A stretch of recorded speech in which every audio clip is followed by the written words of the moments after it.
What's going on, guys? My name is Steve. Thank you for stopping by my channel. I'm just an American guy on a journey to discover my British and Irish ancestry. Today, we're going to be reacting to Britain's new census results.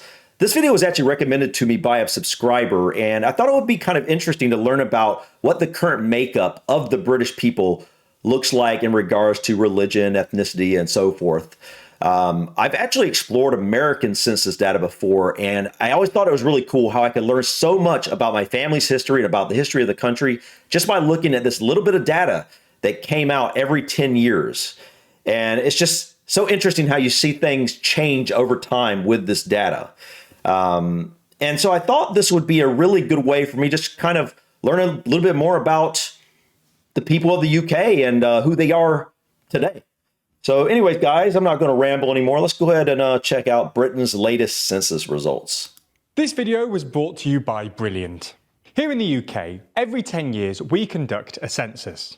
This tradition dates back to the infamous Domesday Book, which was commissioned in 1086 by William the Conqueror in order to record the annual value of property. This was to try and estimate taxation rates. Although a number of different censuses took place in the years since, it wasn't until the Census Act was passed in 1800 that a regular national census started taking place every 10 years. Starting in 1801, a census has taken place every 10 years, with the only exception being 1941. We'll leave you clever people to figure out why this may not have taken place. I'm guessing it was the war. Makes sense. One thing that stands out to me, though, is that when he talked about how a census started in 1086 for tax purposes, basically, I was like, okay, that's where our census of America comes from. That's why we have it. It got started from Britain. And I still think that's probably the case, but I find it interesting that we were actually having every 10 years having a census from sometime in at least the 1700s. I don't know if the 1600s. I've definitely looked at census data from the 1700s. And considering that was before the Census Act of 1800 or 1801 in Britain, I find that interesting. But then again, he said there was a number of different censuses going on. I think that's probably where the idea of the American census got its start, was Britain. I mean, it makes sense. We were a British colony. Anyways, guys, let's continue. Anyway, the maths geniuses amongst you may have noticed that last year, 2021, was a census year. As it takes a little time for the Office for National Statistics to compile the data from it, they're releasing the data in batches. However, the first batch was released this week, and it's, well, pretty interesting. So let's have a look through it. The first batch of data has three important sections: ethnic group, national identity, language and religion, demography and migration, and UK Armed Forces veterans. In a classic TLDR style, we're going to break this video down into three sections, going through each of them in turn. Let's start by going through the most talked about part of the data so far, the data on ethnic groups, national identity, language and religion. On national identity, fewer people say that they identified as being from a UK national identity than they did in 2011, the time of the last census. This is down roughly 2%. The big finding here is that those who identified as English has dropped by a gargantuan 42 percentage points. What? Wow. What happened? That's interesting. I mean, 10 years, roughly 58% to 15%. Obviously, English people didn't just disappear. Like, they don't identify as English. Do they identify as? I don't really understand how that. I mean, obviously they did disappear, so it's something about them identifying as something different. But what are they identifying as? I mean, are they just identifying as British in general instead of English? That's interesting. Okay, let's see if they tell us. From 57.7% in 2011 to a mere 14.9% in 2021. Now, the ONS has pointed out that a big part of this change can be explained by the fact that British was put as the first possible option. So we can only take a limited amount from this statistic. Yeah. There's Okay. also been a big shift in non-UK nationalities. Romanian, for example, has jumped from the 15th national identity in 2011 to 2nd in 2021. Wow. Okay, let's see. Polish is exactly the same 10 years later. Irish has fallen by almost 50,000 people. Um,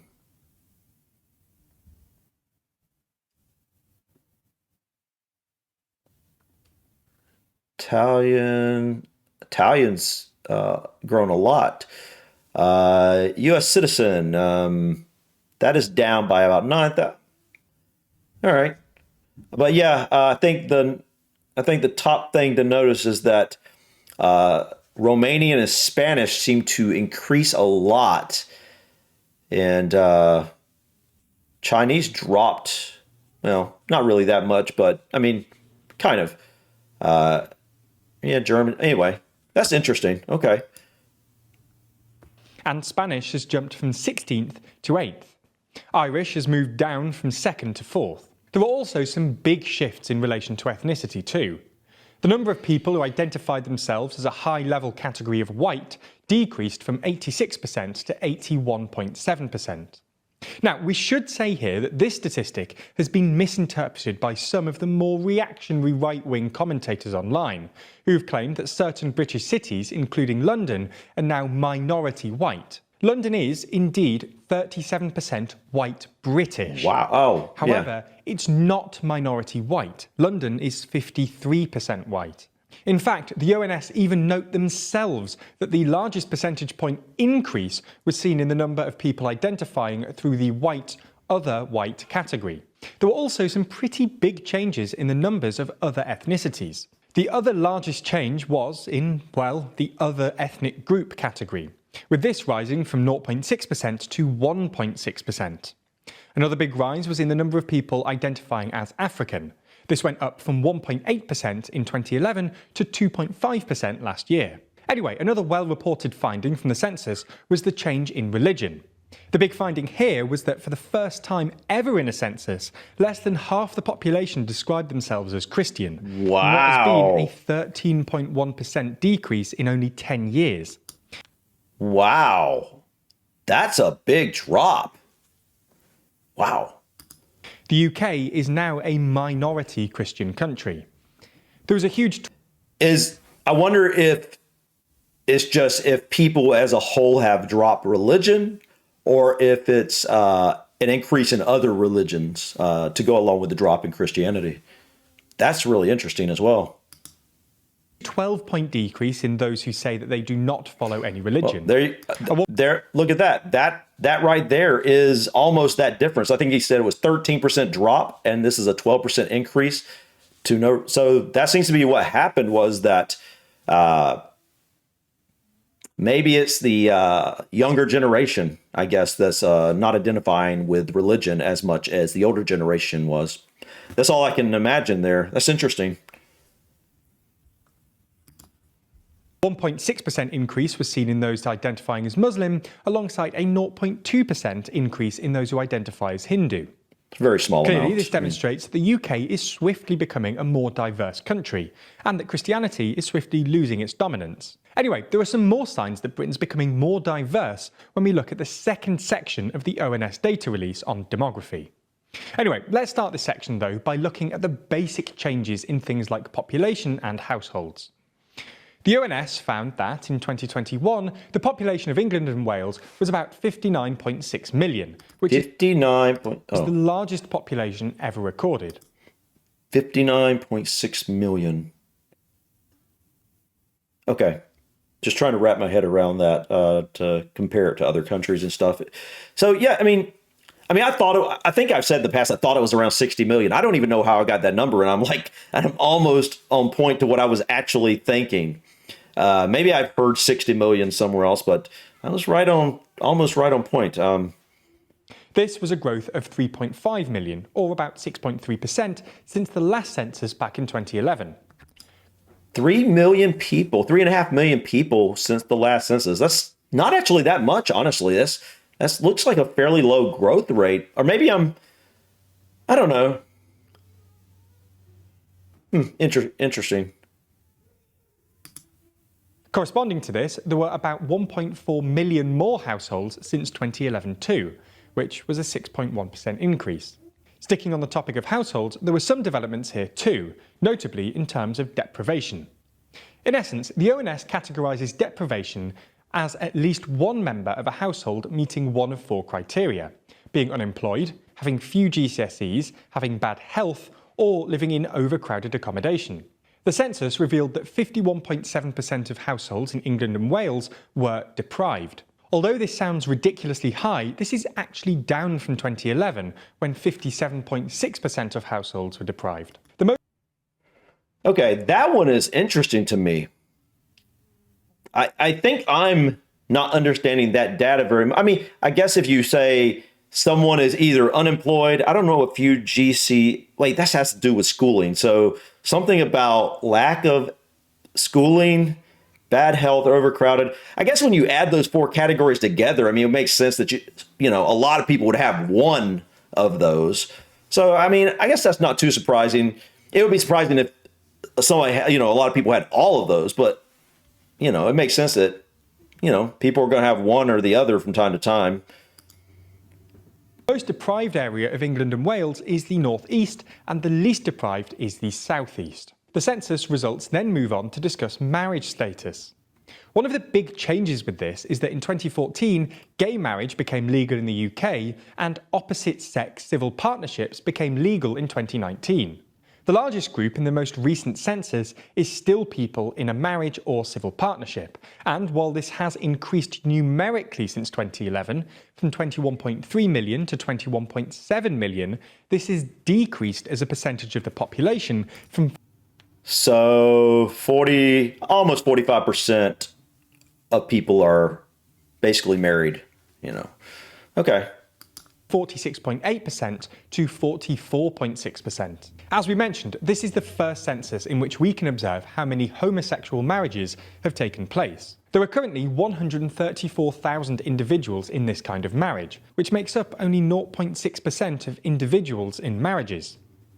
There are additionally 67,000 homosexuals in civil partnerships still. So that was some of the more interesting points from the demography of England and Wales from the census.